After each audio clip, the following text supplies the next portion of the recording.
Naomba nikukaribishe mpendwa msikilizaji wa kipindi kizuri cha Unaweza. Kipindi ambacho mara nyingi kimekuwa kirindima katika redio, na dhamira ya vipindi hivi ni kusaidiana, kuelimishana, kama ambavyo mara nyingi kituo chetu kimekisisitiza habari ya kujitambua, habari ya kufanikiwa, na habari ya kutumia kile Mungu ambacho amekuwekea ndani yako. Kumbuka tu kwamba kila mwanadamu aliyeumbwa kwa mfano wa Mungu, kuna kitu ambacho kimewekwa ndani yake ili aje kukitumia kuzalisha matunda chini ya jua hili. Leo nimekuandalia somo zuri sana ambalo linasema nguvu ya mawasiliano bora kukupa mafanikio. Nguvu ya mawasiliano bora kukupa mafanikio. Kuombe kama una karatasi yako, tafadhali ni wakati wa kuandika. Andika kabisa kwa herufi kubwa. Nguvu ya mawasiliano bora kukupa mafanikio. Na hii haimaanishi tu kwa washereheshaji au wengine waita Master of Ceremonies MC au Mistress of Ceremonies MC wa kike. Maana yangu somo hili linakuhusu wewe mtumishi, wafanya biashara, wanajamii, walimu, wafanyakazi wa serikali na watu binafsi katika makampuni na azise mbalimbali. Naposema azise ni tafsiri ya taasisi zisizokuwa za kiserikali, asasi zisizokuwa za kiserikali, yani azise. Kwa hiyo mawasiliano ni bora sana na ni ya muhimu sana katika swala zima la kuwasilisha taarifa. Kwa hiyo ni muhimu kusikiliza. Unajua, nguvu ya kunena ni zawadi kubwa kutoka kwa Mungu. Nikupe tu hiyo uelewe mapema. Na kama ni zawadi kutoka kwa Mungu, sasa mtu anayejua kuitumia karama na zawadi hii kwa weledi huwa kiongozi au mtawala mzuri, kwani nguvu hii ya kunena ina mvuto na ushawishi mkubwa sana katika jamii. Utakumbuka kabisa kwamba ndege au wanyama wanaweza kutamka maneno baada ya kufundishwa, lakini hurudia tu sauti walizofundishwa na sio kuwasilisha fikra au mawazo yao. Utamkumbuka kasuku kwa uzuri. Huyu ni mmoja wa ndege ambao hurithishwa au hufundishwa na mtu kuzungumza. Kwa hiyo anakuwa anarudia zile sauti, na kwa tafsiri hiyo yeye huwa mara nyingi anafanya marudio, lakini huwa hana uwezo wa kuwasilisha fikra au mawazo yake kwenye jamii au kwa mtu. Na wakati mwingine wanyama na ndege huweza kujifunza kuendana au kuiga maneno na sauti kwa tukio fulani au kwa hali au kwa tendo fulani bila ya kujua hata maana yake. Nadhani tukubaliana na mimi kabisa. Kwa hiyo kibiolojia, chini ya jua hili, ni mwanadamu tu ndiye anayeweza kufikiri na kuelezea hisia zake kupitia kunena, kupitia kinywa, kupitia mdomo wake. Ni mwanadamu tu amepewa heshima hii, amepewa upendeleo huu wa kufikiri na kuelezea hisia zake kupitia kunena. Ikumbukwe kuwa wapo watu waliojaliwa karama hii, lakini ni ukweli usiopingiwa kuwa kipawa tu huwa hakitoshi. Unachotakiwa mpendwa msikilizaji ni kujifunza zaidi na zaidi na zaidi ili kukipalilia na kukiongezea minofu kipawa chako. Maana yangu ni nini hapa ninachokuambia hiki? Kuna mtu anasema bwana, mimi nimebarikiwa bwana, na uwezo mzuri sana wa kuwasiliana, na uwezo mzuri sana wa kuongea. Lakini niseme tu kwamba kila mwanadamu anaweza kuongea. Kila mwanadamu, kila mtu ana uwezo wa kuongea. Lakini kuongea na kuwasilisha ni vitu viwili tofauti. Kwa hiyo usije ukasema kwamba mtu ana kipaji cha kuongea. Hata wewe unanisikiliza, unacho kipaji hicho, umepewa na Mungu katika habari nzima ya kuongea. Sasa maana yangu hapa, nataka nikufundishe baadhi ya vitu kwamba hata kipaji ulicho nacho cha kuongea kinatakiwa kabisa kuongezewa minofu. Mbegu ndogo inapowekwa chini ardhini inahitaji maji, inahitaji kupaliliwa, inahitaji kupogolewa ili iweze kustawi na kuweza kutoa matunda. Kwa hiyo kipaji ulicho nacho, uongeaji ulionao, ili uweze kuwasilisha kwa weledi, professionalism iweze kutake place kwenye uongeaji wako, Professionalism manake uweledi, lazima uipalilie, uiongezee minofu.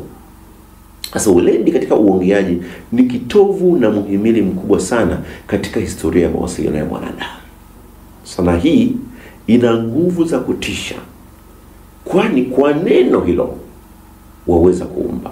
Kwa neno lako hilo moja waweza kufanya uumbaji, waweza kuunda kitu ama kujenga kitu. Lakini kwa neno hilo hilo waweza kuvunja, waweza kuharibu ama kuteketeza. Nirudia hapa. Nimekwambia uweledi katika uongeaji ni kitovu na muhimili mkubwa sana katika historia ya mawasiliano ya mwanadamu. Sanaa hii ina nguvu za kutisha katika swala la kubomoa au kujenga. Kwa sababu kwa tamshi lako moja, kwa neno lako hilo moja, unaweza kuumba kitu kizuri. Unaweza kujenga au kuunda kitu kwa kiwango cha juu sana, chenye uthamani, chenye ubora wa kupitiliza. Lakini ni kwa neno hilo hilo unaweza kuvunja au kuharibu ama kuteketeza kabisa. Ndio maana mtu mmoja ananifurahisha sana katika msemo wake mmoja anaozungumzia katika tofali lililoko kwenye nyumba, kwamba kwa tofali hilo moja ndio nyumba inasimama. Kwa tofali moja, kwamba tofali moja lina mchango mkubwa sana katika ujenzi wa nyumba. Yeye anasema katika neno hilo, neno moja lina ujenzi mkubwa sana katika tasnia hii ya mawasiliano, au tasnia ya ushereheshaji, au tasnia ya uneni ulio bora. Kiingereza anasema in a house every brick counts, but in a speech every word counts. Kwamba katika ujenzi wa nyumba tofali moja lina nafasi kubwa sana katika kuimarisha au kukamilisha ujenzi. Lakini katika habari ya speech, katika habari ya kuwasiliana, katika habari ya mawasiliano, katika habari ya uneno ulio bora, neno moja ni la muhimu sana. Ndio maana nimekuambia kwa neno waweza kujenga na kwa neno waweza kubomoa. Kwa hiyo sanaa hii inatakiwa kutumika kwa uangalifu na kwa ustadi wa hali ya juu sana. Kila mwanadamu anaweza kuongea, lakini si kila mwanadamu anaweza kuwasilisha ama kuwasiliana vema kusudi ama mada kwa hadhira kusudiwa. Nirudia hapo. Kila mwanadamu anaweza kuongea, lakini si kila mwanadamu anaweza kuwasiliana ama kuwasilisha vema kusudi alilonalo ndani yake kwa kutumia mada aliyoiandaa kwa hadhira iliyokusudiwa. Naposema hadhira, nina maana ni waongelewaji, wasikilizaji, watambiwaji, wanenewaji, yani wale wadau unaowanenea. Kwa hiyo kumbuke kuwa kuongea ni jambo moja na kuwasiliana au kuwasilisha ni jambo jingine. Kumbuka hiyo mpendwa msikilizaji. Andika kabisa kwenye karatasi yako, kama unaandika kwenye karatasi, andika kabisa. Kuongea ni jambo moja na kuwasiliana au kuwasilisha ni jambo jingine. Sasa katika karne hii ya maarifa na ushindani, sanaa hii ni ya lazima kabisa kwako. Uwe mwalimu, uwe mshereheshaji, uwe mtangazaji, uwe muuguzi, uwe mtu yote uliyepo chini ya jua hili. Sanaa hii ni ya lazima na muhimu katika nyanja zote za kimaisha, yani kijamii, kiutamaduni, kidini, kibiashara na hata kisiasa. Kwa mantiki hii, tasnia hii ya uneni si ya kuipapatikia, bali ni ya kuibeba kwa uangalifu sana, na si kama ilivyo kwa mtazamo wa watu wengi kwamba kwa kuwa na zawadi ya mdomo basi waweza kuwasilisha vema mawazo na fikra ama kuongoza ama kusherehesha shughuli. Nirudie hapo. Naamini umepewa mdomo na Mungu, lakini kupewa mdomo na Mungu haina maana kwamba upapatikie kwamba kwa sababu una mdomo basi uweze kusherehesha. Ndio maana utakuta wakati mwingine katika tasnia hii ya ushereheshaji watu wengi sana wameingia kwenye UMC. Watu wengi wameingia kusherehesha, na ukimuuliza anakuambia sina mdomo bwana. Kwa nini nashindwa nini? Naomba nirudie. Usiipapatikie tasnia hii bila kujifunza mambo yanayoibeba tasnia yenyewe. Sanaa hii inatakiwa kutumiwa kwa uangalifu na kwa ustadi mkubwa, ustadi wa hali ya juu sana. Vinginevyo waweza kujidhalilisha mbele ya watu, kupigwa na wateja, ama kusababisha shughuli au tukio kuwa doro. Naposema tukio kuwa doro, maana yake tukio kupoa. Tunaona kwa sherehe lazima sherehe ifane, na katika kufana lazima iwe akuburudisha, akushangiliwa na watu. Watu waseme, I say, nilishuhudia sherehe iliyoongozwa na MC fulani, ilikuwa ni nzuri, tulicheza, tulipata burudani ya kutosha. Ndio maana yangu. Usifanye shughuli ukaifanya kuwa doro. Hivyo ni muhimu sana kujua kuwasilisha mawazo, kuwasilisha nia yako, kuwasilisha fikra, kuwasilisha maarifa, elimu, stadi, ujuzi na utaalamu kwa nyanja hizi. Unaweza ukawa na maarifa, umesoma, una elimu ya kutosha sana, lakini unashindwa kuiwasilisha kwenye jamii ambayo inakuangalia, jamii inayokuzunguka. Kwa hiyo ni muhimu sana kujifunza tasnia hii ya uwasilishaji ulio bora. Mawasiliano sahihi hukamata ufunguo wa mafanikio ya kila mtu kimaisha. Sasa msikilizaji wangu, kama una malengo ya kufanikiwa, yani kupata kile unachohitaji kupitia taaluma ya uongeaji, basi kipindi hiki, maelezo haya, shule hii ni ya muhimu sana kwako. Na nakuhakikishia hutabaki kama ulivyo kabisa, kwa sababu ninao ushuhuda. Wapo watu wengi sana nimewafundisha habari ya ushereheshaji ulio bora, habari ya kuwa MC mzuri, na wanaleta ushuhuda. Na wewe nakuomba utakapoona mabadiliko ya uelewa wako, usisite kunitumia ushuhuda wako. Kwa somo hili ni mahususi kwa wale wote wanaotamani kuwa nguri wa mawasiliano, au ambao ni watu ambao wanadhani kwamba wangetamani kuwa waongeaji wazuri, waneni wazuri, wahamasishaji wazuri. Naposema wahamasishaji maana yake motivational speakers, inspirational speakers. Wanatamani kuwa wazuri duniani, basi hili somo ni la muhimu sana kwako wewe ambao unanisikiliza. Unatamani kuwa MC mzuri, basi sikiliza kwa weledi, kwa kuzingatia mambo ambayo nitakushirikisha. Na ninapokuambia hivyo, sina maana kwamba MC Makena anakuwa above the law, yani anakuwa juu ya sheria au msemaji wa mwisho. No, ukipata watu wengine wanafundisha shule kama hii, na kuomba kasikilize. Jifunze kwa kusikiza mtu ambaye amekwisha kufanikiwa kwenye tasnia hii. Tunamuita mentor, yani nguri, ambaye mtu ameshaingia kwenye tasnia hii, amekumbana na matatizo, amekumbana na ups and downs, amekutana na changamoto. Atakufaa sana kukusaidia kuhama kwenye ushereheshaji mbovu kuwa kwenye ushereheshaji bora. Lakini pia nenda kwenye seminar, soma vitabu, sikiliza, watch TV. Kwenye tasnia hii ndio tunavyosoma kwa sasa. Japo zipo shule zinazofundisha habari ya ushereheshaji. Mfano kwa Tanzania yetu pale, kipo chuo cha diplomasia, kinafundisha mambo ya protokali, kinafundisha mambo ya kuangalia namna gani ya kukamata watu. Unawakamata watu vipi unapokuwa unawasilisha habari yako.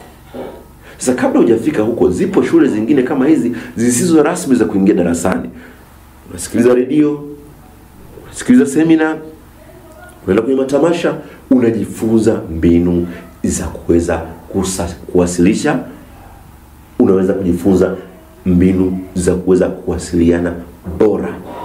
Kwa somo hili, nirudie, ni mahususi sana kwa wale wote wanaotamani kuwa mahiri. Ukijifunza kwa hao mentors, ujifunze na kwa hao makocha wengine ambao ni makocha wanaweza kucoach. Nilikueleza wakati fulani tofauti ya mentor na coach. Nikwambia mentor au nguri au mtu mahiri ni yule ambaye ameshafanya hii tasnia, na sasa hapo unakuwa copy tunakopesti. Unachukua yale mafundisho ambayo amefundisha kwa sababu tayari alishaingia kwenye hiyo taaluma. Lakini nakwambia kocha ni mtu ambaye anaweza kana kufundisha taaluma hii, lakini yeye mwenyewe sio mshereheshaji, yeye mwenyewe sio MC, yeye mwenyewe sio mtangazaji, akawa anakufundisha siri, skills, study mbalimbali za somo hili, na ukajikuta umekuwa mzuri tu katika swala zima la kuwasiliana na katika swala zima la kusherehesha. Jifunze. Kwa hiyo ukijua haya mambo ambayo nitakufundisha, basi anza kuyafanya kwa vitendo. Weka vitendo ndani yake. Nakupa nadharia, wewe weka vitendo ndani yake. Kwa hiyo wale wenye sanaa ya uneni, sasa hivi wanaendelea na uneni au ushereheshaji mkuu, kwa maana ya master of ceremonies au mistress of ceremony kwa wanawake, basi jitahidi kujifunza ya maarifa ili uhame kwenye neno la kuitwa msema chochote. Wapo watu wengi ambao nawashangaa, hata ma MC ambao hawafahamu tafsiri ya MC. Yaani M halafu C. Halafu wanatafsiri Kiswahili kwamba ni msema chochote. Mpendwa, usipende kuitwa msema chochote. Ukiitwa msema chochote, wewe utakuwa juha. Kuitwa msema chochote yani ni punguani, kichaa. Usiye na akili za kutafakari kuongea. Maneno unayoyaongea mbele za watu yawe yamepimwa. Yanapimwa vipi? Utaona huku mbele. Na tunavyoelekea mbele, uelewe jinsi gani unaweza kuyapima maneno yako unapotamka mbele ya watu. Basi iwe neno lenye maana sahihi na kile unachokifikiria ndani. Kwa sababu mtu anakutafsiri kwa maneno unayotamka. Tutakujua tu kwamba wewe una maneno ya bla bla ya kipuuzi umeyahifadhi ndani ya moyo wako, kwa sababu kimtokacho mtu ndicho kinachoujaza moyo wake. Maarifa ulio nayo ndani ya moyo wako ndio maarifa utakayotoa mbele za watu. Huwezi kutoa kitu kingine ambacho hakipo ndani. Kwa hiyo ninachokuomba, jifunze kwa undani ili unayotamka mbele za watu basi yawe ni maarifa ambayo umeyapokea ndani ya moyo wako na sasa unayatoa. Usiitwe msema chochote. Naposherehesha, inapotokea mzee pengine anatoa nasaha na hafahamu pengine maana ya MC, anafikia mahali ananiita, anasema nakushukuru sana msema chochote, naomba sasa nitoe nasaha. Kwa kweli huwa namwacha malize. Akimaliza huwa pale pale naingia kwenye taaluma yangu. Katika kusherehesha lazima uwe mtu unayeweza kuelimisha. Huwa naelimisha kwa mapenzi kabisa, na namueleza kabisa mzazi kwamba nashukuru baba umeongea nasaha nzuri kwa mwanao, naamini binti au bwana harusi mwanao atatii na kutekeleza yale ambayo umeyazungumza. Lakini mwishoni huwa namueleza, ila labda niseme tu kitu kimoja kwamba maana ya MC ni mshereheshaji mkuu kwa Kiswahili. Kwa Kiingereza maana ya MC maana yake ni master of ceremonies. Maana yake ni mshereheshaji mkuu. Kwa hiyo baba anapata knowledge. Unaona anatikisa kichwa, sio msema chochote. Maana akiwa msema chochote, hamwezi hata kumpa kazi. Unawaeleza ukumbini, tayari pale unakuwa umeelimisha jamii kwamba maana ya MC ni master of ceremony. Kwa hiyo nami natamani sana kama kila mtu angekuwa na shauku hii, ili kusiwepo mgongano wa kifikra au mawazo ati kwa sababu matumizi mabaya ya mdomo, viungo ama kalamu mtu ameweza kuhukumiwa kabisa. Natamani kabisa kwa wale wote wenye shauku, unapotumia mdomo wako, unapotumia viungo vyako au unapotumia kalamu yako kufikisha fikra zako kwa watu, kusiwe na mgongano, kusiwe na mtu wa kumlaumu au kutukanwa au kupigwa kwa sababu tu umeshindwa kujua skills, studies zinazotakiwa ili ukifikisha ile mawazo kwa watu wakupigie makofi, wakushangilie, wakupongeze. Sasa kwa uzoefu wangu wa miaka zaidi ya 20 wa kuwa mwalimu au kiongozi au mshereheshaji katika matukio mbalimbali au kuwa mtangazaji au mwezeshaji, mwelekezi na mshauri, nimeliona tatizo hili likiwakwamisha wengi katika kiwango cha mahusiano, katika kiwango cha familia, katika mambo ya urafiki, katika kupata wateja wapya, katika biashara na hata kudumu na wateja, na hata uongozi kwa ujumla. Tatizo la mawasiliano bora, tatizo la uneni, tatizo la uwasilishaji wa fikra za mtu imekuwa shida sana katika nyanja hizi. Sasa matokeo yake, kiongozi akipewa jukumu la kuongea mbele ya watu, unamsikia kabisa kiongozi huyo akitetemeka, hatamani kuongea mbele za watu. Anatamani pengine hata afe kuliko kutoa hotuba. Waingereza wanasema rather die than give a speech. Yaani mtu anatamani kwamba Mungu wangu, nimesimamishwa mbele za watu, mama yangu anawaza, anatetemeka, anatamani hata kufa kuliko kuongea.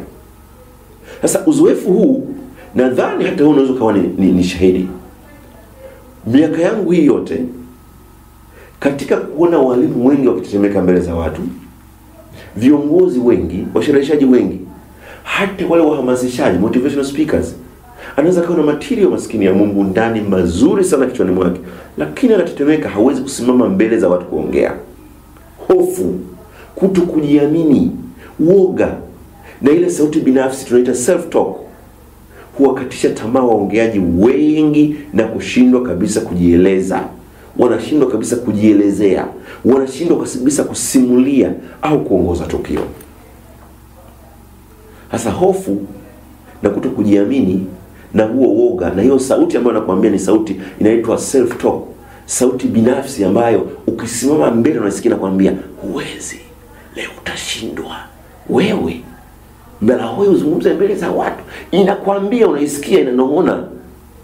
Sasa nilisha kufundisha somo la kujiamini, unatakiwa uikatae hiyo sauti inayosema huwezi, inayosema hautachemsha.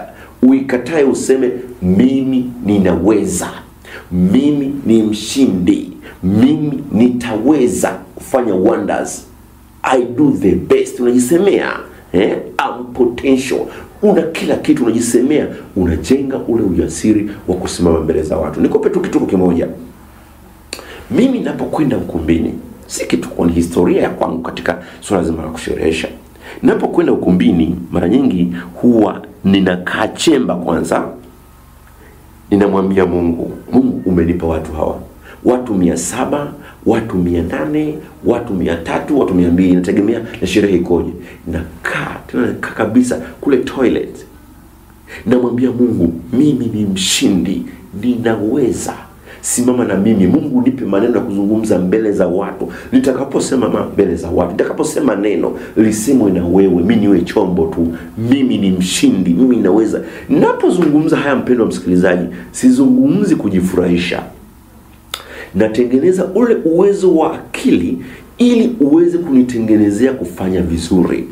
Upo ufahamu wa kati ambao mara nyingi wenyewe ufahamu huu huwa haujui kibaya au kizuri. Subconscious mind kwa Kiingereza wanaoita.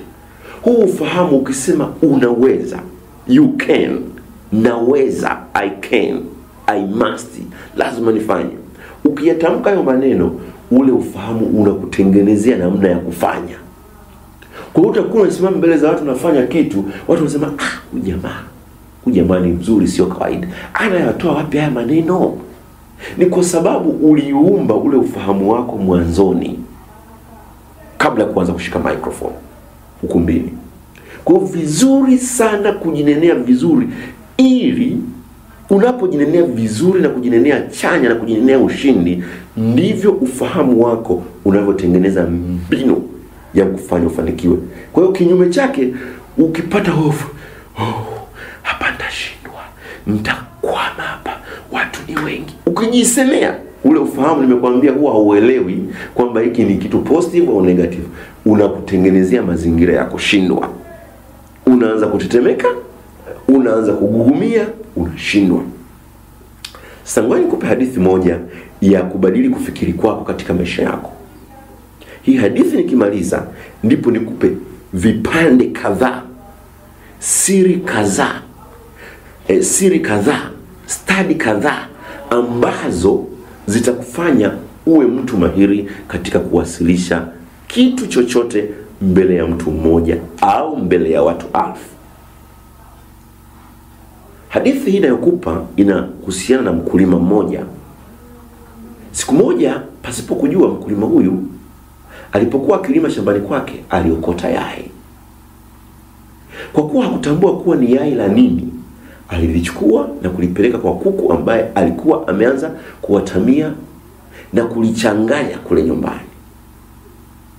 Sasa alipolichanganya ile yai na mayai mengine ambayo tayari alishaanza kuwatamiwa, kuku naye hakuweza kungamua utofauti wa yai hilo na yale mengine, hivyo akaendelea kuwatamia. Sikiliza vizuri hapa. Sasa baada ya kuwatamiwa kwa muda wa kutosha, yai lilitolewa kinda la tai kuku. Lilitolewa nini? Kinda la tai kati ya makinda ya kuku. Sasa kumbe lile yai lilikuwa ni yai la tai. Tai huyo wakati akikua alibeba tabia zote za kuku. Za kukuruza pale chini, kuchakura na kudonoa. Akawa akiruka umbali mfupi tu sawa na wale kuku wengine. Akila nafaka, akila wadudu, na hata akawa akiamini kabisa kuwa yeye ni kuku na si tai. Siku moja tai huyo wakati anakwaruza na wale wenzake kuku wengine, sasa tai kuku wengine hao, akatazama juu. Akaona kiumbe akiruka juu sana angani na kuzunguka kule juu. Akashangaa na kuuliza wenzake, ni kiumbe gani anayeweza kuruka juu kiasi kile? Kuku wenzake wakamjibu kuwa yule ni tai bwana. Ni ndege mwenye uwezo mkubwa kuliko ndege wengine wote duniani. Kusikia vile, tai kuku akamuuliza mama yake, mama, hawa wenzangu wanavyoniambia ni kweli kuna ndege wa namna hiyo? Mama yao akamwambia pia, sasa ndio wanavyokueleza wenzako. Ni ndege mwenye uwezo ambaye amepewa hata na heshima ya kimungu. Anazo kanuni nyingi sana zinazomfanya aishi maisha ya ajabu sana tai huyu, na ni mambo ambayo Mungu ametusisitiza kwenye kitabu cha Biblia kutoka Mwanzo mpaka Ufunuo, akimuelezea tai habari ya kufanikiwa kwa mwanadamu. Kama mwanadamu ungefuata zile kanuni 7 za maisha ya tai, angeweza kufanikiwa sana. Sasa hili sio somo la kanuni 7 za maisha ya tai. Wale ambao wanajua vitabu vyangu, kipo kitabu nimeandaa habari za maisha ya tai. Nimeelezea pale na namna gani ambavyo ukimsoma tai unaweza kufanikiwa sana kwa kanuni hizo 7 anazoishi nazo. Sasa hapa tunazungumzia habari ya kuwasilisha na habari ya kuwasiliana. Namtolea huyu tai kwa sababu aliwekwa kwenye yai na ametotolewa. Kwa hiyo mama akamueleza ni tai ndege wa ajabu sana. Sasa yule kifaranga tai kuku akasema, mama, nataka kuwa kama ndege huyo. Nikuelewa kilichotokea? Wale kuku, wale vifaranga, wale makinda walicheka sana. Hata mama yao alicheka sana kwa mshangao. Wakamwambia, wewe huwezi kuwa kama tai. Wewe ni kuku na utaendelea kuwa kuku. Maisha yako utaendelea kuwa kuku mpaka kifo. Huwezi kuwa kama tai. Basi lile kinda la tai kuku likaendelea kudonoa wadudu na kusema, ni kweli mimi ni kuku, sitaweza kuwa tai. Na kuridhika na maelezo ya kuku ambao waliamini kuwa hawawezi kuwa bora kama tai. Umeelewa hapo? Wale kuku walicheka, wakamshangaa, wewe utaweza wapi rafiki yangu wewe? Wewe ni wa kuchakura, wewe ni wa kudonoa mpaka mwisho wa maisha yako. Huwezi kuwa kama tai. Kwa hiyo kwa miaka yote tai kuku yule aliendelea kuishi maisha sawia kabisa na yale ya kuku, akiamini kuwa yeye ni kuku, asijue ya kuwa yeye ana uwezo mkubwa kabisa ndani yake. Hakujaribu wala kuthubutu hata mara moja kula chakula cha aina tofauti na kila alichoona kuku wenzake wakila. Aliaminishwa ujamani kuwa jambo jingine lolote zaidi ya wafanyayo kuku haliwezekani. Na alipokufa, alikufa akiwa ni tai kuku. Pendwa msikilizaji, unayetamani kuwa master of ceremony, mneni mahiri, mshereheshaji wa kusifiwa na kupigiwa saluti, mhamasishaji wa kimataifa, sikiliza vizuri mfano huu. Tai kuku alikufa akiwa tai kuku. Msikilizaji wangu, kabla hujazaliwa walikuwepo waliotutangulia, kwa maana ya babu zetu na wengine wengi waliopita. Hao walitengeneza mfumo wao wa maisha ambao tunaweza kuuita ni mfumo wa jamii ambao ulijenga matarajio mengi ya watu mmoja mmoja na jamii nzima. Mfumo huu ni pamoja na kanuni, mfumo huu ni pamoja na mila, mfumo huu ni pamoja na desturi, mfumo huu ni pamoja na dini, mfumo huu ni pamoja na serikali na kanuni mbalimbali za sherehe na kadhalika. Sasa mfumo huo ulijengwa na kanuni na sheria nyingi ambazo unapozaliwa tu unakuwa umefungwa moja kwa moja na mfumo huo pasipo kupenda, ukiamini ndio mfumo nini? Ndio mfumo sahihi. Utakubaliana nami? Sasa sheria na kanuni zilizopo katika mfumo huo ulioukuta zinapokuwa kawaida kwako, zinaufanya mfumo wako wa kutafakari kuwa na uelekeo na fikra zilizo ndani ya mfumo huo. Tena fikra zenye mipaka ambazo zinakuletea matokeo yasiyokuwa huru. Kuku wanamwambia mwenzake haiwezekani, lakini kwa sababu tai kuku ametotolewa kwenye mfumo huo, amejikuta ameingia na anaendelea nao. Na unamfanyia nini? Unamletea matokeo yasiyokuwa huru. Tai kuku angesema anaruka, ingekuwaje? Nijibu hapo unaponisikiliza. Asingeruka. Najua mnanijibu kwamba angeruka. Ni tai kuku angeruka. Sasa mfumo huu unakulazimisha kujifunza na kufuata mambo mengi. Nini unapaswa kufuata? Nini uamini? Na nini kinakubalika na nini hakikubaliki? Mfumo utakupeleka hivyo. Kipi chema na kipi kibaya? Mfumo huu unakupeleka kufuatilia kila jambo kadri ya taratibu na mawazo ya mfumo. Sasa unapokuwa mtu mzima, nisikilize, na fikra za kimfumo unazifahamu kuwa jambo fulani liko hivi tu, na hivyo mara nyingi hujenga mpaka wa kufikiri na kuamua. Unakuwa huwezi kufanya jambo mpaka usikilize wanaokuzunguka wanasemaje. Tai aliamini kila jambo aliloambiwa na kuku kwa sababu tu ni desturi. Sasa hapa itazame dunia. Tunaitazama dunia kama sehemu ya ushindani. Na kupeleka sasa kwenye kufikiri zaidi ya desturi ulizozikuta. Umeambiwa wewe huwezi. Tunajifunza mambo mengi sana kama uchoyo, binafsi, usiri na visasi kwa sababu tu ya mfumo, licha ya kuwa yapo mengi mazuri. Ushindani huu unatufanya tufikiri na kutenda kwa kuangalia mitazamo ya kijamii. Sasa unakuwa kuna fikra za kutafakari jambo nje ya mipaka ya jamii. Hivyo unakuwa si huru kabisa katika maamuzi juu ya maisha yako mwenyewe. Kwa kifupi, unakuwa mtumwa wa mfumo huu wa jamii, ukifikiri na kutenda katika uwanja wa fikra za jamii. Ndivyo tai kuku alivyokuwa mpaka nakufa. Ukweli ni kwamba usipotoka katika mpaka huu na kuuvuka kuwa huru, hutaishi kama maisha yako halisi. Maana na kueleza maisha yetu ni matokeo ya fikra zetu. Mungu amekuandalia maisha mazuri, uishi kwa maisha yako. Kwa hiyo ukitaka kuishi maisha unayochagua wewe na kufikia mafanikio, ni lazima uchukue uamuzi wa kufikiri nje ya mipaka ya mwanzo ya jamii. Ni lazima uvunje mipaka ya mazoea na ile ya sheria na kanuni za imani ya jamii.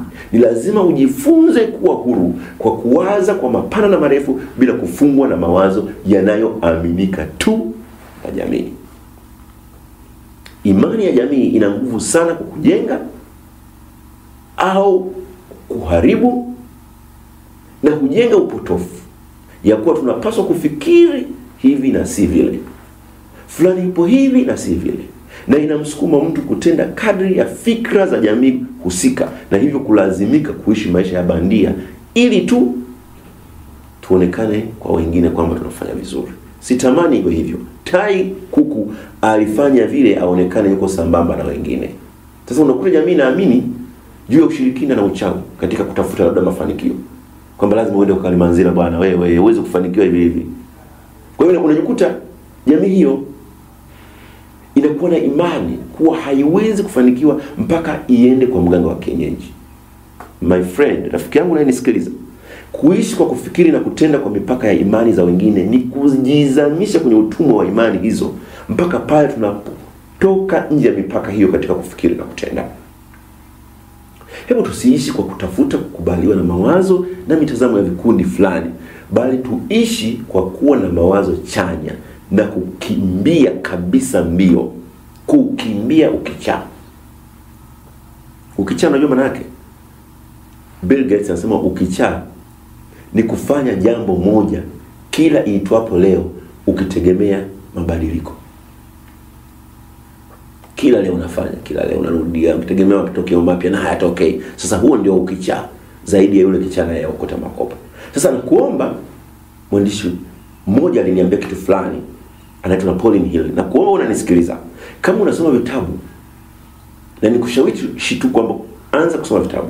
Soma kitabu kimoja kinaitwa Jinsi ya Kufikiri na Kuwa Tajiri, yani Think and Grow Rich, cha Napoleon Hill. Analithibitisha hili anaposema kuwa vizuizi au mipaka ya maisha yetu inatokana na yale mawazo tunayojiwekea kwenye fahamu zetu. Vizuizi vyote na mipaka ya maisha yetu inatokana na yale mawazo tunayojiwekea kwenye fahamu zetu. Yeye kwenye Kiingereza anasema our only limitations are those we set up in our own minds. Naomba usiseti mawazo ya kukurudisha. Narudia kusema kwamba usipotaka kabisa kubadilika na usipotoka katika mpaka huu na kuvuka kuwa huru, hutaishi kama maisha yako halisi, maana maisha yetu ni matokeo ya fikra zetu. Sasa hebu tuangalie sasa unene mahususi. Umeshanielewa hadithi yangu hapo? Kabla nimalize na hadithi yangu imeisha. Maana ya hadithi yangu hiyo, natamani uanze kufikiri nje ya mipaka, nje ya box, kwamba unaweza. Kama ulikuwa unasuasua kwamba huwezi kuwa MC, huwezi kuwa mhamasishaji, huwezi kuwa mtu wa nasaha, huwezi kuwa mshauri nasaha, huwezi kuwa mtangazaji kwa sababu una hofu ya kuongea, na nimekuambia faida ya uwasilishaji wa mawazo na fikra zako kwa watu ulivyo na faida nyingi.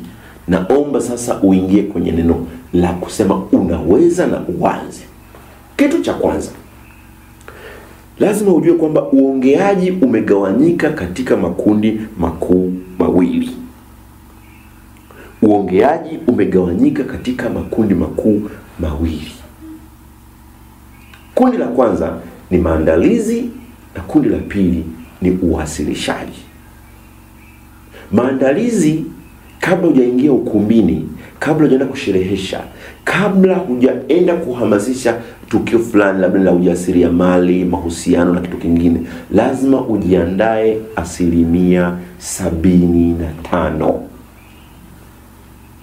Nirudie, lazima ujiandae 75%, ili ukifika kule mbele ya hadhira uwasilishe kwa kutumia 25%. Kwa hiyo maandalizi yanachukua nafasi kubwa sana.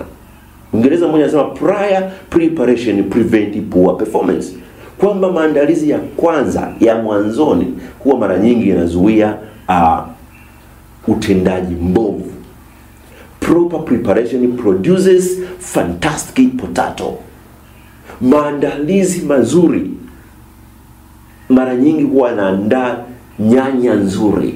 Maana yake ni kwamba product, yani zao litakalotokea baada ya kuwa umejiandaa vizuri, zao litakalotokea au bidhaa itakayotokea ni nzuri.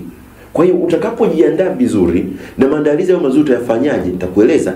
Utakuwa umejipanga vizuri na utakuwa huna hofu, utafanya vizuri sana ndani ya eneo lile unalokutana na hadhira. Preparation makes perfect.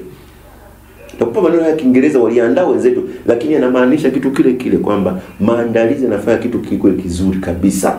Na mtu mmoja kaongezea kwamba preparation is the mark of professionalism, kwamba maandalizi ndiyo hasa mark, yani ni ishara, yani kama ni doti, yani ni doti la weledi. Yani hicho ukikifuata kinakutengenezea kuwa mtu mwenye weledi. Maandalizi muhimu sana. Maandalizi muhimu sana. Maandalizi 75% ni muhimu sana. Lakini jambo la pili ni kuwasilisha. Nimekwambia utumie dakika asilimia zilizosalia 25 kuwasilisha. Unawasilishaje? Utawasilisha vizuri tu kama umejiandaa vizuri. Na katika kwenye kuwasilisha utakuwa umeshajipanga maneno gani uyatumie. Uchaguzi wa maneno sahihi ni yepi kwa kile ulichojiandaa ili uweze kuwasilisha vizuri. Matamshi R, L, NIG. Watu wengine wanasema ngombe, hawezi kusema ngombe. Ujifunze uwe mahiri kwenye matamshi. Badala ya asubuhi, mtu anasema hasubuhi. Unajiua kwenye tasnia hii ya uneni. Tasnia ya uneni inatakiwa utamke maneno sahihi. Usiseme hasubuhi. Sema asubuhi. Na hii ni athari kubwa sana kwa vijana wa sasa hivi. Hawezi kusema neno habari, yeye anasema habari yako. Tena hasemi habari, anasema habari yako. Yaani kwenye uneni umepotea mpendwa. Uwasilishaji pale utakuwa unapata 0 kwenye habari ya matamshi. Karibuni, badala kusema karibuni, unasema karibuni wageni waalikwa. Hakuna karibuni. Karibu, kama ungekuwa mtafiti mzuri wa Kiswahili, karibu ni ile frame ya kufyatulia tofari. Muulize mtu anajua Kiswahili kizuri. Mimi nimesoma lugha ya Kiswahili na nina diploma ya lugha ya Kiswahili. Kwa hiyo nafahamu kinachokiongea. Usiseme karibu, sema karibu. Maneno yako yasiwe na utata.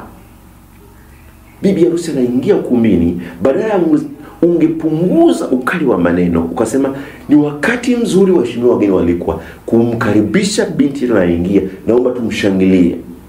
Tumpigie vifijo na nderemo, vigelegele. Sasa wewe umekazana kusema tunamuingiza bibi harusi. Hebu tumuingize bibi harusi. Inaleta utata, neno linakuwa ni kali. Pengine ilikuwa ni tungo tata, yani inakuwa na tafsiri zaidi ya 2 kumuingiza. Inachukua kidogo. Kuwa na maneno yanayobembeleza. Ni wakati mzuri kumkaribisha mfalme na malkia jioni ya leo. Niombe sasa kwa nia njema kabisa, waheshimiwa wageni walio, tusimame. Mwenye uwezo wa kusimama asimame, asiye na uwezo wa kusimama anaweza kashangilia pale alipoketi. Uwe ni MC unayewapa watu matumaini. Mtu mwingine anazungumza maneno makali sana. Kama husimami, familia yenu ni wachawi. Wewe ni mshereheshaji, utakiwa kuwa na maneno ya kipumbavu. Naomba niseme haya maneno ni maneno ya kijinga na ni maneno ya kipumbavu. Usimhukumu mtu kwamba ni mchawi eti kwa sababu ya kuketi, ya kusimama.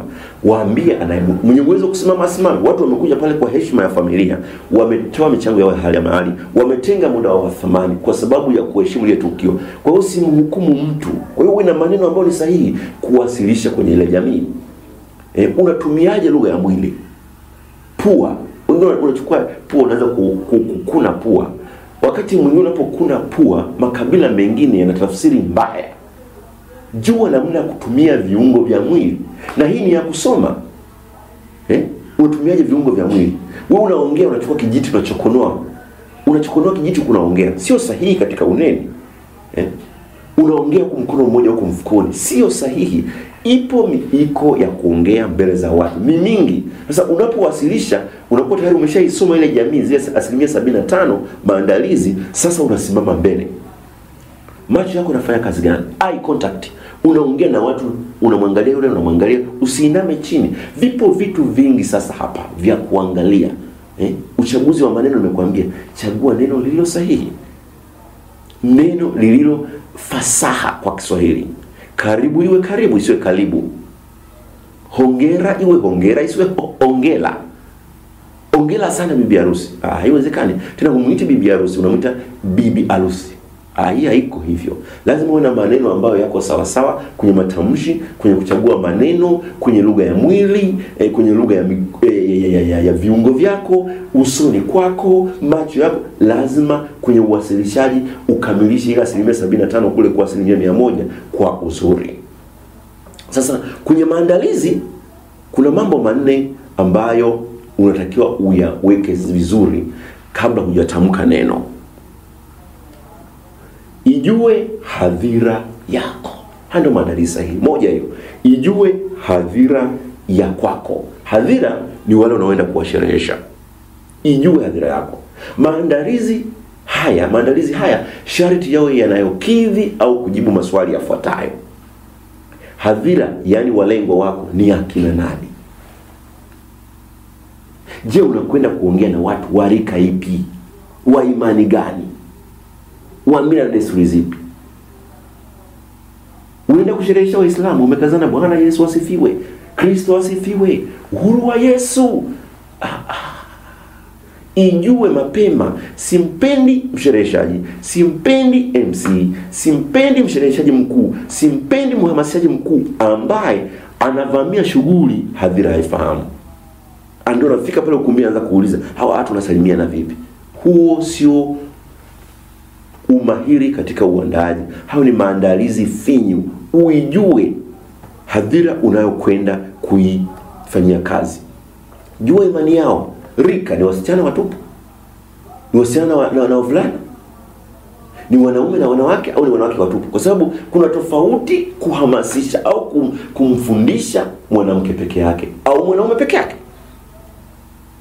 Wanaume wanatakiwa wafundishe kwa kwenda straight forward kwenye point. Wanawake wanataka hisia zaidi. Lazima uyajue haya mambo, mpendwa msikilizaji, kama unataka kuingia kwenye uwasilishaji mzuri au uneni ulio na mafao mema. Kujua desturi zao, jua miko yao, na ni kitu gani hadhira yako inapenda, au hadhira inategemea kupata kitu gani kutoka kwako. Je, walengo wako ni wangapi? Jua idadi. Watu 300. Unaenda na mziki mkubwa, speaker 20, unapiga blast mpaka watu hawakuelewi. Blast maana yake ni mzigo mzito wa mziki mkubwa sana. Kwa hiyo lazima ujue watu wako wangapi, idadi yao, ujue mziki unaoupeleka watasikia, wataenjoy. Matokeo yake watu ni 200, unapeleka mziki mkubwa watu 800, inakuwa ni kelele, hawaenjoy watu wa namna hiyo. Wajue walengo wako wana mtazamo gani. Huwezi kwenda umealikwa kwenda kuhamasisha, tolea mfano, chama cha siasa cha Chadema, halafu unaanza kutoa sera za chama cha CCM. Haiwezekani. Lazima ujue hawa watu wa mlengo gani, wana mtazamo upi, ndio maana utakapokuwa unaongea wanakupokea vizuri. Usifike pale ndio kaanza kuuliza, jamani Chadema salamu yao ikoje? Utakuwa sio mshereheshaji uliyejipanga. Zile 75% ninazokuambia mpendwa msikilizaji wangu, unaitamani kuwa muwasilishaji bora na mshereheshaji bora, ndio za kuuliza maswali haya. Watu nao kwenda kuhamasisha, wana huzuni au wana furaha? Unapokuwa MC, hutakuwa MC wa sherehe tu. Tunapozungumzia sherehe ziko zote mpaka za maafa. Unaenda kusherehesha msiba. Hawa watu wana huzuni. Uso wako unaumba vipi? Ninapozungumza uso, nilikwambia habari ya kutumia viungo vyako. Wewe unacheka watu wanalia, utaonekana ni bogus, hufai. Kwa hiyo unaangalia watu wanakwenda kusherehesha, leo ni msiba. Kwa hiyo hata maneno yako unayochagua lazima uwe unafanya kwa kufuata habari nzima ya nyuso zao za huzuni. MC mmoja pasipo kujiandaa na kutafuta maneno mazuri ya kuzungumza, na kumbuka kwa sababu amezoea sana kusherehesha sherehe, amefika msibani ni wakati wa kuaga mwili wa marehemu. Yeye bila kuwaza kujipanga, sababu ndio kujipanga, akasema waheshimiwa wageni waalikwa, ni wakati wa kutoa zawadi. Unaelewa? Yaani hata kama watakuhukumu na kukusamehe kwamba huyu amezoea sherehe, mimi nikikukuta umezungumza hivyo najua kwamba huyu MC hakujipanga. Kwa sababu kama umejipanga toka mwanzo kuwa na simanzi usoni na maneno umeshayapanga ya kufariji, huwezi kusema ni wakati wa kutoa zawadi. Kwa hiyo lazima wajue watu wako unaenda kuzungumza nao wana furaha, wamekerwa, ni watu waliovunjika moyo au vipi. Kwa sababu waliovunjika moyo inabidi uhame sasa kwenye ushereheshaji, uanze sasa kujifunza namna ya kuwarudisha kwenye hali ya kawaida wale watu unaoongea nao. Je, ni watu walioridhika? Ni vijana? Nimekwambia ni wanaume watupu. Wanaume watupu, nenda kwenye point. Hakuna blabla kwa wanaume unapoongea nao, kwenye point. Ndivyo tulivyoumbwa. Wanawake tumia hisia nyingi, wachekeshe. Ndivyo walivyoumbwa na wao. Sasa usipoyafahamu haya mambo inakuwa shida. Kwa hiyo maana yangu, unapokuwa mshereheshaji, jifunze hata tofauti za kijinsia za wanawake. tofauti za kijinsia za wanaume, vijana, mihemko ya vijana ikoje. Yaani vitu vyote ujifunze. Ile track ya kujifunza habari ya customer care kwa wateja na nini, vyote hivyo ujifunze. Mbinu za kukamata wateja, kudumu nao, zote ujifunze. Ili unapoingia sehemu, ina maana kwamba wewe uko well equipped. Mahusiano yao yakoje? Je, hao unaongea nao ni mke na mume? Au ni wazazi? Ni walimu na wanafunzi wao? Ni waajiriwa au waajiri au wanafunzi peke yao? Hivyo vitu lazima uvielewe. Kwa hiyo mshereheshaji unatakiwa uelewe pia elimu ya hadhira yako na muda gani wanakuhitaji. Ili umalize hizo dakika hizo 75, mneni au mshereheshaji unatakiwa kuwa mmoja wa hadhira husika ili waweze kukusikiliza, kufahamu usemacho na kukiafiki, maana utaongea kitu kilicho ndani ya mipaka yao, tena kwa uhakika na kujiamini. Nao watakufurahia, kukujali, maana wewe wawafurahia wao na kuwajali pia. Na inafikia tu hivyo, mpendwa msikilizaji, umesafiri, umeenda mpaka kwao kukaa na familia, umeongea nao, mpaka baba amekwambia, bwana wewe mtoto wangu ni wa kwanza kuzaliwa, napenda nyimbo fulani, pengine anapenda hata nyimbo za bumping. Ukifika ukumbini amekurahisishia, unamuita baba, karibu kwenye dance floor, unaweta na watu wa rika yake wanacheza bumping. Watajiuliza, huyu MC bwana ni mbunifu kweli? No, nilishafanya 75%, nimemuelewa huyo mzee anaweza kucheza bumping. Kwa sababu utamtoaje mzee kucheza bumping wakati hajawahi kucheza bumping?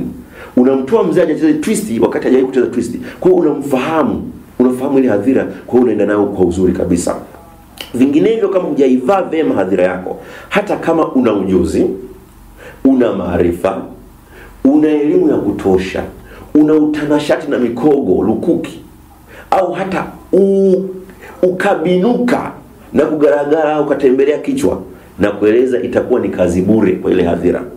Hadhira huwa makini kumsikiliza mshereheshaji kama anaijua vilivyo na anawapa kile kinachostahili kwao, na nafasi ya kushiriki iwe kwa kutikisa kichwa, utaona tu, au wanacheka, utaona tu wanatabasamu, au wanapiga makofi. Hata kama hujaambia makofi na vigelegele, watapiga tu makofi kwa sababu unawagusa kwenye vionjo ambavyo ni vya kwao. Utayasikia mayowe ya shangwe kama ni tukio la shangwe.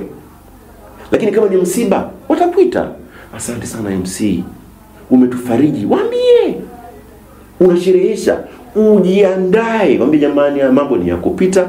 Mungu wa mbinguni alivyotuumba anajua siku zetu za kuishi duniani.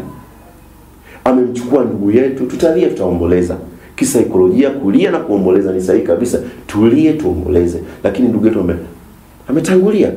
Tujipe faraja wenyewe, tumuombe Mungu atupe faraja. Tusimame kwenye zamu yetu wakati tunatafakari mwenzetu amepita wapi, ili na sisi tutengeneze maisha yetu kwa siku za usoni. Hao ndio maneno tunayozungumza. Ukizungumza hivi unajua kwamba huyu jamaa ni mzuri kwenye hili eneo. Kwa hiyo lazima uijue hadhira unaenda kuifanyia. Lakini jambo la pili, unapokufanya maandalizi yako, ijue mandhari. Mandhari ni tukio, eneo la tukio. Umepewa shughuli ni ukumbi fulani, tembelea basi ukumbi. Mwambie DJ na wewe mtembelee kwanza ule ukumbi. Kwa sababu utakwenda kwenye ukumbi na kwambia, bwana sisi sherehe yetu ni watu 200. Sawa. Kwa hiyo unafikiria watu 200, tukapeleka speaker kadhaa zinafaa. Kumbe ule ukumbi wameuchukua, wamelipa, lakini ukumbi una uwezo wa kuchukua watu 800. Kwa hiyo ina maana kwamba ukipeleka muziki mdogo pengine unaweza kusababisha mwangwi, au ukapeleka muziki mkubwa kama mwangwi zaidi. Lazima utembelee eneo la tukio. Mneni au mshereheshaji lazima, narudia tena, lazima ulijue eneo ambalo tukio litafanyika. Je, ni ndani? Maana muziki wa nje na ndani ni vitu tofauti. Sasa wewe unapiga uwanjani, uwanja wa Jamhuri. Hivyo vyombo unavipelekaje kwenye ukumbi? Lazima utenge, uvipunguze vile vyombo. Ni baharini, kwenye upepo. Ujue unatega vipi speaker kulingana muda ule upepo huu unavuma zaidi kwenda wapi, watu wasikie. Je, ni sehemu za kuabudia au wapi?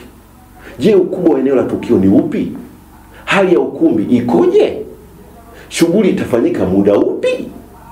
Na muda gani utautumia kutoa hotuba au kusherehesha? Hivyo vyote lazima uviangalie kwenye swala zima la kujichunguza, kuchunguza mandhari. Hapo unaandaa 75% ndio unacheza nayo hapo, ndugu yangu. Lakini pia ujue mada au tukio unalokwenda kulifanya. Je, ni tukio gani? Kama ambavyo tumekwisha zungumza mwanzoni. Ni msiba? Ni sherehe? Ni kutoa nasaha? Au ujue unaenda kuongea dhifa ya kitaifa? Kama ni dhifa ya kitaifa, ujituni kabisa. Hakuna makofi na vigelegele. Hakuna. Ujue kule ni protokali. Umejipanga kwenye protokali. Ni dhifa ya kitaifa, viongozi gani watakuwepo? Nani yuko zaidi yao? Kuna mawaziri wakuu pale. Kuna mheshimiwa Warioba, mstaafu huyo. Kuna mheshimiwa Sumaye, mstaafu huyo. Lakini pia napozungumza kipindi hiki kwenye maarifa haya ni kipindi cha 4 cha utawala. Waziri mkuu ni Pinda. Je, kuna Pinda? Na kama Pinda yupo, rais yupo. Sasa hao waliopo na jaji mkuu yupo, nani unaanza kumtambulisha kwanza na nani anafuata? Lazima ujipange. Na hapa sio maneno mengi. Dhifa ya kitaifa ni maneno mafupi. Ukishajua ile tukio liko hivi, unajua kabisa kwamba hapa ni hivi, ni hivi. Ni semina, ni kongamano, au matembezi ya mshikamano, au matembezi ya hisani, ni kipaimara. Maana kwenye kipaimara kwa nashangaa MC, binti mdogo kabisa. Mdogo. MC amekazana, anapendeza, hajapendeza. Anapendeza. Jamani, hata kwa watoto. Ya pale sio swala la mapenzi. Hatuzungumzi mapenzi. Love ipo kwenye harusi na kwenye send off. Mambo ya mapenzi. Lakini sasa hapa mtoto amepata kipaimara, kiroho kabisa. Badala pengine angepongezwa kuingia vile, inabaki hayo maneno. Kwa hiyo lazima ujipange, ujue kabisa. Ni sherehe ya kumwaga kiongozi au mfanyakazi? Je, ni sherehe ya harusi au uzinduzi? Ni harambee? Ni maulidi? Sasa wewe unakuta ni shughuli inafanyika ya kiroho. Walokole hao hata hawajui maana pengine ya asalamu alaykum. Maana mwingine akimwambia asalamu alaykum hata kama ni mlokole, anaona umeuingiza Uislamu. Wakati asalamu alaykum ni habari yako Kiarabu. Sasa bora usizungumze kabisa kama unaona itawakwaza. Useme tu Bwana Yesu asifiwe, uhuru wa Yesu ni wa milele. Yaani uzungumze mambo ya kiroho. Kuliko kubadilika pale kama ambavyo nimekwambia mwanzoni, unapiga maulidi ya Kiislamu, hujawajua watu wenyewe, umekazana Bwana Yesu asifiwe. Itakuwa sio sahihi kabisa. Je, shughuli unayoifanya ni ya kutoa mahari, ni kuvalishana pete, au nyingine nyingi kede? Kwa hiyo lazima ujue kabisa kwamba tukio unalolifanya ni lipi. Lakini namba 4, jitambue wewe ni nani. Jitambue ni wewe nani. Baada ya kuijua mada au tukio na mandhari na kujua walengwa wako, unachotakiwa kingine ukijua cha 4 ni habari ya kujitambua wewe mwenyewe. Kiswahili kizuri tunasema fanani. Fanani ni msimuliaji au mtambaji. Wewe ni nani? Kwa hiyo kabla hujatamka neno kwa hadhira na baada ya kuwa umewafahamu walengwa wako, umefahamu eneo la kutendea na tukio lenyewe, jambo la muhimu katika mambo haya 4 yanayoitambulisha fani hii kuwa hai, na kama ni kwenye uandishi, ni vema pia ujitambue mwenyewe. Ujitambue mwenyewe kwa kalamu kama ni mwandishi, lakini ujitambue mwenyewe kwa mdomo kama ni mnenaji. Kwa ina maana kujitambua ni mlengo wa kuelekea kwenye uhalisia. Kujitambua ni kazi inayochosha, lakini ndio chanzo cha mafanikio. Jitambue wewe unafiti wapi. Kama unaona hufiti sehemu fulani, bora usiende kufanya hiyo shughuli. Na kueleza kabisa ule kweli, bora usiende kufanya hiyo shughuli. Useme kwamba wapendwa, nimejaa siku hiyo, nitakuwa kwenye shughuli nyingine. Usiwaambie kwamba hiyo shughuli siwezi. Hiyo shughuli kwa usiweke nisiwezi. Mimi wa matawi ya juu. Waambie hiyo siku nimebanwa. Hii wajua umewathamini. Kwa hiyo unatakiwa ujitambue kama wewe ni mshereheshaji mkuu, yani master of ceremony. Lakini ujitambue kama ni mchekeshaji, ujue. Kwa sababu iko shida na mchekeshaji siku hizi anasherehesha. Watu wameilia, wamejuta kumtumia MC fulani kwa sababu anaonekana sana kwenye vyombo vya habari, kwenye media, eti kwa sababu anaweza. Kumbe ni mchekeshaji. Kafika ukumbini, anaanza kuchekesha. Kaanzisha shughuli, imeenda, ni walokole hawa ni wapendo, wanamuuliza mbona hamna sala? Mbona tujaanza kwa sala? Yule comedian kabadilisha, kauliza, jamani naulizwa hapa eti mpaka tufanye na sala. Kwani lazima tufanye na sala? Kwa nini usifanye na Habiba? Si unanielewa msikilizaji wangu? Yeye kachukua ile sala alipoambiwa na mzazi, yeye kachukua jina la mtu. Kwamba kwa nini iwe sala? Kwa nini usianze na Habiba? Watu wamecheka, shughuli imeendelea, lakini ameharibu. Kwa hiyo comedian na mshereheshaji ni vitu viwili tofauti. Muwezeshaji, facilitator, ni tofauti na mshereheshaji. Facilitator anaweza kusimama mahala tu akawa anasema karibu sana ndugu yangu uweze kufanya kitu kama hiki. Mheshimiwa karibu kwa ajili. Yaani yeye anasimama, hana kuentertain. MC Master of Ceremony lazima ujue kuburudisha. Unawaita tu kucheza muziki, pengine unaona unajaribisha kidogo kucheza muziki kama unayumba hivi, wakiingia katikati umehama umewachia wanacheza muziki. Ndio maana ya kusherehesha, tofauti na kuwezesha. Je, wewe ni msimuliaji? Msimuliaji mfano narrator anasimulia hadithi. Hapo zamani za kale kulikuwa na sungura na paka. Baada ya hapo wapo namna hiyo. Akifika pale ni wakati sasa wa marusi kuingia. Karibuni marusi. Ni wakati wa keki. Naomba tukate keki. Huyo ni msimuliaji au muwezeshaji, sio mshereheshaji. Je, wewe ni mtangazaji? Tunawaita radio presenter. Radio presenter anaweza kuwa mshereheshaji mzuri tu, kuwa MC mzuri. Lakini radio presenter mara nyingi anapokuwa studio, mara nyingi wakizidi watu wanaongea naye 3-4. Sasa kwa sababu unamsikia akizungumza kwenye radio vizuri, unadhani ukimletea watu 800 atafanya vizuri zaidi? No. Labda au amesoma study za ushereheshaji, atafanya vizuri zaidi kwa sababu atakuwa amejua kupambana na watu 800. Anaongea redioni na watu 4, hapati majibu ya moja kwa moja, ile positive haipati, mrejesho ule feedback haipati moja kwa moja. Lakini ukumbini watu 700 unapata feedback pale pale, positive response unaipata pale pale. Aliyenuna unamuona, anayetabasamu unamuona, anayepiga makofi na anayenyanyua mikono kwa kushangilia unamuona. Sasa redioni unaona watu wachache, unaweza akafika pale akashindwa na akakuweza kabisa. Ninakumbuka nenda kufanya kazi Mbeya, ukumbi ule wa Mkapa, nikakutana na wale wateja wanasema kabla ya mimi walimleta mshereheshaji. No, nilienda mimi nikafanya. Halafu kuna ushindani fulani wa Mbeya pale kati ya hizi taasisi labda TRA, TANESCO, kuonyesha kwa wanafanya kazi nzuri zaidi. Kwa hiyo nikafanya mimi ile shughuli. Nilipomaliza nashukuru Mungu nilifanya vizuri. Wao kuna kazi nyingine iliyofuata, kuna taasisi moja inafanya ile shughuli, wakaagiza mtu kutoka nje naye pia. Mimi natoka Dar es Salaam, wakachukua mtu maarufu sana, sitaki kusema ni nani, kutoka Mwanza, akaenda kufanya ile shughuli. Lakini alipofika pale, akawa mtangazaji. Akamwambia jamani, mimi ni mtangazaji. Hili nyomi la watu hili mimi sijawahi kufanya shughuli ya namna hii. Mimi huwa nafanya tu redioni. Aliongea ukweli na inavyoonekana hakufanya vizuri. Kwa nini? Ni sahihi ya kufanya vizuri, hana zile study za kuongea na watu walio wengi. Kwa hiyo lazima ujue. Au ni mic controller. Kwa sababu unakuta mtu mwingine hajui maana ya mic controller. Mic controller ni kama hawa ambao wanatangaza sasa hivi tuko kwenye mchakato wa uchaguzi, unasikia mtu anatangaza redioni. Kwenye gari, amepanda kwenye gari. Yule tunamuita ni MC, sawa? Ni mic controller, sio master of ceremonies. Nirudie hapo.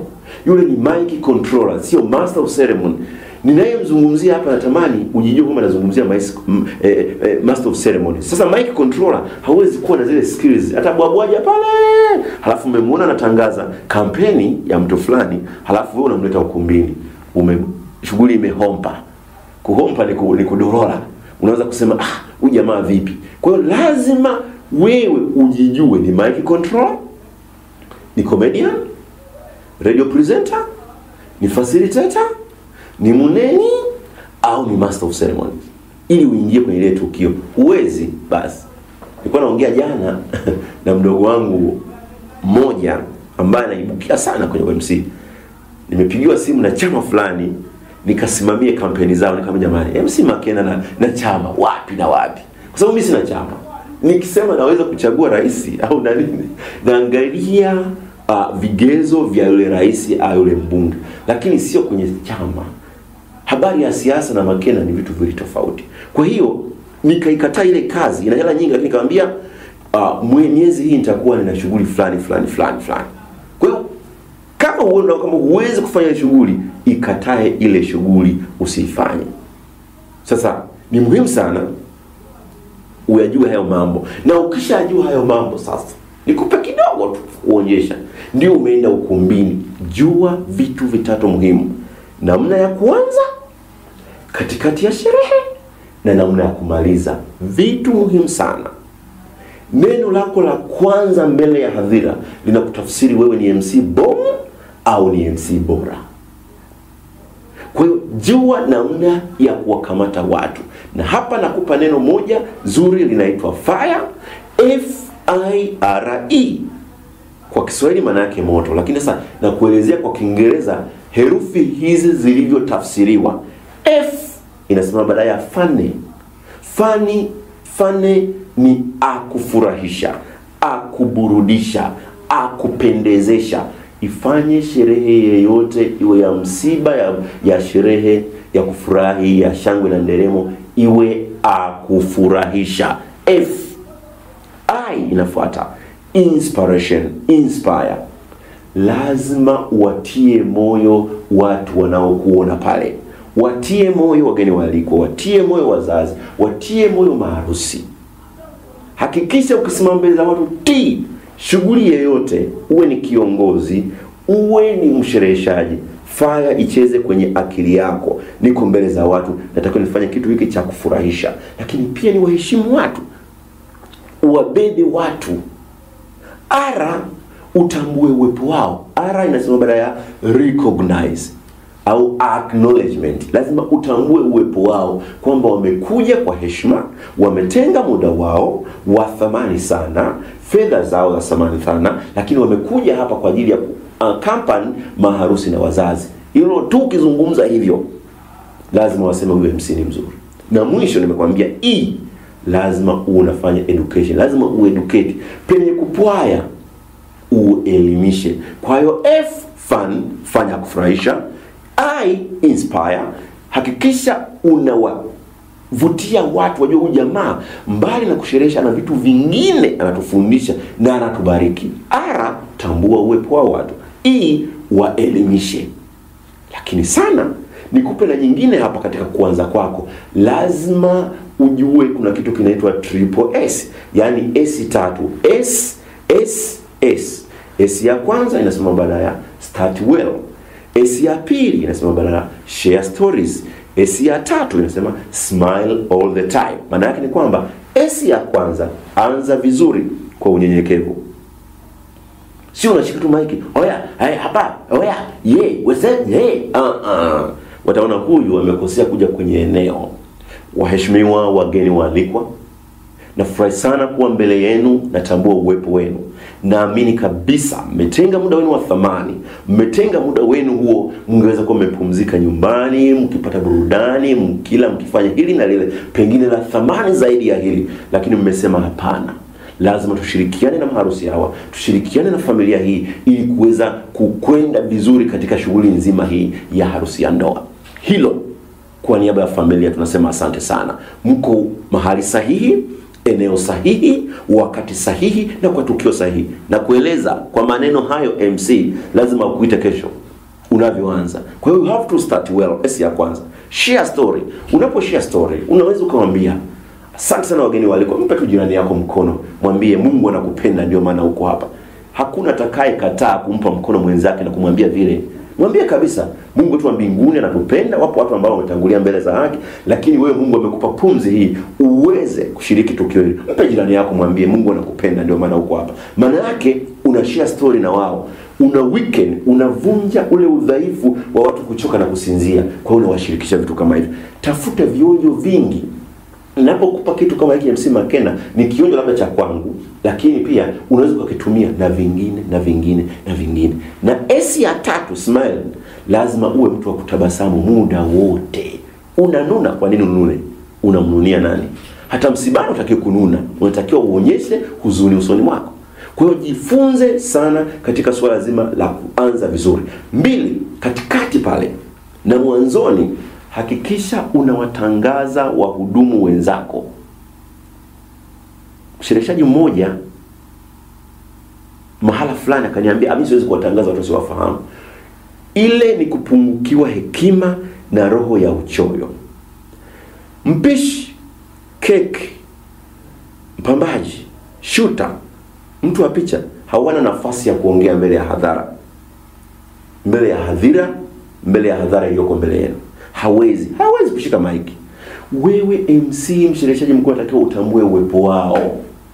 Uwatangaze, jamani shughuli zinafanywa na wafuatao. Tena kama MC Makena, mimi huwaita mbele kabisa kabla ya shughuli na kuwatangaza hao ndio tutashika hili jukumu, halafu tunainama chini, tunashika kifua, tunasema asanteni kutujali sisi, maana watu washereheshaji wengi sana eneo hili, lakini mmetupa heshima hii leo, sisi tunathamini hiyo na tuko tayari kufanya kazi sasa. Tuna bendi chini kwa wageni walipo, halafu tunawaruhusu wanaondoka. Wakishaondoka watakukumbuka MC, watakupata kazi, lakini pia hata wale ambao umebendi kwao watasema hawa jamaa wanatuheshimu. Kwa hiyo watambulishe mwanzoni, watambulishe katikati, na mwishoni ni wakati wa kuwashukuru. Lazima tukio lina mwisho, usimalize ovyo ovyo tu. Lazima kuwe na kufunga. Mtu sisi bwana MC tunataka kuendelea na muziki. No. Bora ni na mimi huwa na washauri wateja na namaliza, maharusi watapunga mkono ili hata watu wa video wapate ile namna ya kufunga video yao kwenye mkanda wao, halafu watarudi muendelee. Lakini lazima niseme huu ndio mwisho wa shughuli yetu. Ninawatakia baraka za Mungu sana wageni waalikwa. Tumekula, tumekunywa, tumecheza. Nikuombe tunapoendesha gari lako basi barabarani, ni usiku basi endesha kwa umakini. Tunatamani familia tuliokualika kesho tusikie fulani na fulani walifika salama. Hiyo ndio close up nzuri. Lazima ufunge, uanze, katikati ukumbushie, mwishoni ufunge. Lazima tukio lolote lina mwanzo na mwisho. Kwa hiyo vizuri sana kuyajua hayo mambo kabisa. Na unapoongea jua sasa namna ya kukamata watu. Nyakua watu toka wanyakue watu, wakamate watu kwa mwanzo mzuri, kati nzuri na mwisho mzuri. Story jokes hazitakiwi. Nirudie, jokes hazitakiwi. Ukinitafuta kwa uzuri, nitakueleza miiko, au wakati mwingine tukapoingia kwenye hatua ya pili nitakueleza miiko ya shughuli hizi. Acha kutania watu. Unamtaniaje mzazi? Umemshika kabisa mkono, hongera baba, na kitambi kile kumbe cha balance diet, anakula vizuri. Unaanza kumwambia mzee, kama mnavyoona jamani, hiki kitambi bwana ni kwa sababu anakunywa sana Henken. Henken ni bia ya juu sana. Kumbe yule mzee ni mlokole, amevuka, hajawahi kunywa toka kuzaliwa. Hebu niambie, unatengeneza mfumo gani pale? Yule mzee anakuchukia na ile rika nzima inakuchukia mpaka watoto. Utapigwa vibao kwa jokes zisizokuwa rasmi. Uwe na vitu vya kufurahisha. Tunapenda story, sio jokes. Story na jokes vitu viwili tofauti. Sasa story ni nini? Nikupe story ndogo tu. Baba ameongea, ametoa nasaha. Pengine unamwambia bwana harusi, wakati na sherehesha, hiyo ni story. Wakati na sherehesha nazindua kitabu fulani, alikuwepo Rais wa Jamhuri ya Muungano wa Tanzania. Akasema kwamba ili uweze kufanikiwa chini ya jua hili lazima uwekeze kwa watu. Ndicho alichosema baba, kwamba baba amefikia hapa kwa sababu hao watu waliomsapoti amekuwa anaishi nao vizuri. Hii ni story na kutengenezea. Unazungumza story aliyozungumza rais, kwanza inaita mantiki. Pengine unasema hata kwa Kiingereza, unamwambia rais akasema kwamba people don't care how much you know until they know how much you care about them. Kwamba watu haangalii una elimu gani, una akili kiasi gani, una maisha kiasi gani mpaka wakujali. Wanakujali tu watu kama unawajali wewe. Maana yake ni kwamba pale ni kueleza kwa siri hii. Unapotoa story hii, umejitengenezea masoko haya mawili MC.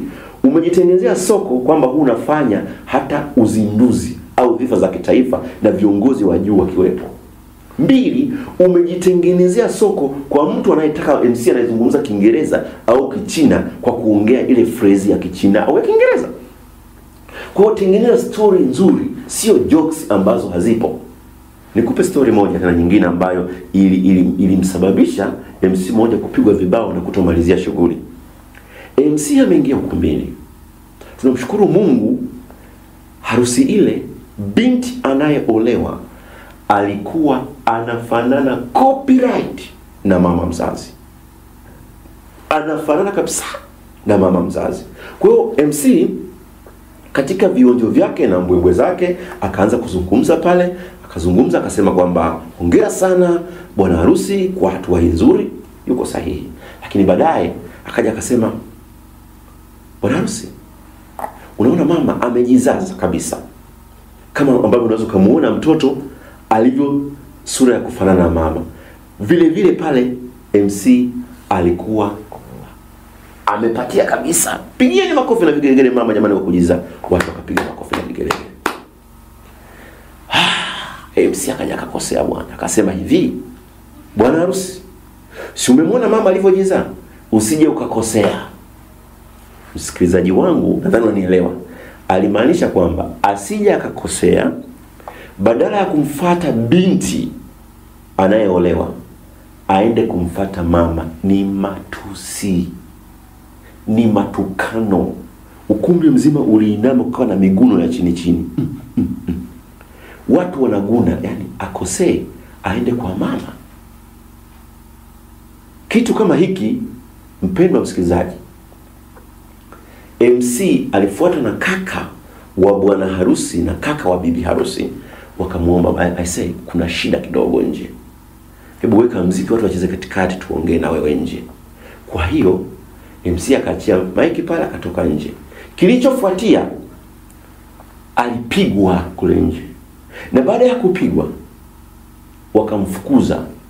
Hekima iliyotumika, na wapongeza sana kamati, alishika katibu wa kamati ambaye kidogo ana confidence ya kuongoza, akasema jamani, wapendwa wageni walikuwa mabina wa bwana, wazazi wa pande zote mbili, MC ambaye alikuwa anaendesha shughuli kama hii amepata dharura. Tulivyotoka pale nje, mke wake amekuja na mwanae ana malaria iko juu sana. Kwa hiyo sisi kama binadamu tumemuonea huruma, akamalize kwanza lile, akimfikisha hospitali, pengine akawa amehudumiwa, tuendelea shughuli yake. Kwa wakati huu katibu wa kikao anaendesha shughuli, mpaka imeisha katibu wa kikao aliendesha shughuli. Tafsiri yangu ni hii: hakikisha uepukane mshereheshaji na jokes, utani. Watu wanasema kwenye sherehe lazima ucheke na nini. Tumia jokes ambazo ziko sahihi. Tumia story ambazo ziko sahihi. Unaweza ukachekesha tu, wala haina shida. Kwa hiyo na kuomba sana, katika kumalizia nikukumbushe, unapoingia kwenye tukio kama hili, kwanza nimekuambia jitahidi kufikiri nje ya mipaka uliyokulia, nje ya box. Nimekupa hadithi ya tai aliyetotolewa baada ya kuokotwa yai na mkulima, akaliweka kwenye kuataniwa pamoja na kuku, akatotolewa tai pamoja na vifaranga vya kuku. Kwa hiyo yule mimi nimemuita ni tai kuku, akaishi maisha ya tai kuku, ya kuku, akichakura, akidonoa chakula, akifanya hivi. Na siku moja akamuona tai original akiwa juu angani. Alimuuliza mama yake, aliwauliza vifaranga wenzake, mbona yule anaishi juu angani? Mbona anapaa juu? Mama na vifaranga walimwambia hivi, huyu ni tai, ndege wa muhimu sana duniani, ndege mkubwa ambaye anafanya mambo makubwa kuliko ndege yote duniani. Yule tai kifaranga alisema hivi, mimi siwezi kuruka. Mama yake na vifaranga wengine walimwambia, haiwezekani hata siku moja, utaendelea kuwa chini. Lakini nakueleza hivi, like yule tai kifaranga angejaribu kuruka, angeruka. Maana yangu hapa nakusisitiza wewe ambaye umekuwa katazwa na watu na marafiki zako na majirani zako, huwezi, umezaliwa maskini, familia ya kimaskini, nikueleze hivi, unaweza kufanya mambo ya maajabu duniani hapa na ukafahamika. Nimekusisitiza hilo, chukua hatua. Kama unahisi unaweza kuwa mshereheshaji, kama unahisi unaweza kuwa mtangazaji au muwezeshaji au muhamasishaji na unaitoa mafundisho kwa watu, yani mshauri nasaha au motivational speaker, anza sasa. Na ukisha kuanza, nimekwambia hakikisha uelewe kwamba kabla hujaenda kusimama mbele za watu, uwasilishaji umegawanyika katika sehemu mbili: maandalizi na uwasilishaji. 75% maandalizi, 25%. Hakikisha unakuwa unawasilisha kwa vigezo. Kama somo limekupita, kipindi kitakurudiwa, utaweza kuelewa unajiandaa vipi, unawasilisha vipi, vitu gani vya kufuata. Ndani ya somo hili zipo CD zinaandaliwa ambazo utazifuata. Ukitafuta CD ya Mwalimu Makena katika swala zima la uneni au ushereheshaji, utakuwa yapata haya mambo, utakuwa rewind kurudia. Umekosa CD, vipo vitabu, utajifunza vitu kama hivi. Lakini pia nikakwambia sasa, baada ya kuwa umejua hayo mambo ya kujiandaa, utajua vitu vingi hapo ndani. Utajua mambo ya hadhira unaichukuliaje, utajua mambo ya tukio likoje, ufanye nini, au mada yenyewe, mandhari, eneo likoje, ni porini, ni ndani, ni nje, na vile vile ujitambue mwenyewe kama fanani. Baada ya hapo, ukijitambua kama fanani au msimuliaji au mshereheshaji, lazima ujue vigezo ndani ya ukumbi vya kufuata: mwanzo mzuri, kati nzuri, na mwisho mzuri. Matumizi ya viungo vyako, matumizi ya uso wako ni muhimu sana kwenye kuwasilisha vizuri. Kutakia baraka za Mungu sana. Unahitaji mawasiliano na mimi, basi tumia namba ya simu 0713 49 22 99, 0713 49 22 99 ndio namba ambayo tutawasiliana. Pengine unahitaji nitembelee eneo lako, au unatamani uje ujifunze kwangu moja direct, basi utafanya vizuri zaidi. Shauku yangu mimi na passion yangu mimi katika maisha ya kufundisha ni kwamba natamani kile ambacho nilicho nacho uwe nacho wewe msikilizaji wangu unayetamani kufanikiwa, na zaidi na zaidi na zaidi. Kwangu mimi MC Makena, mafanikio si hela nilizonazo mfukoni, majumba na magari nayotembelea. Hapana.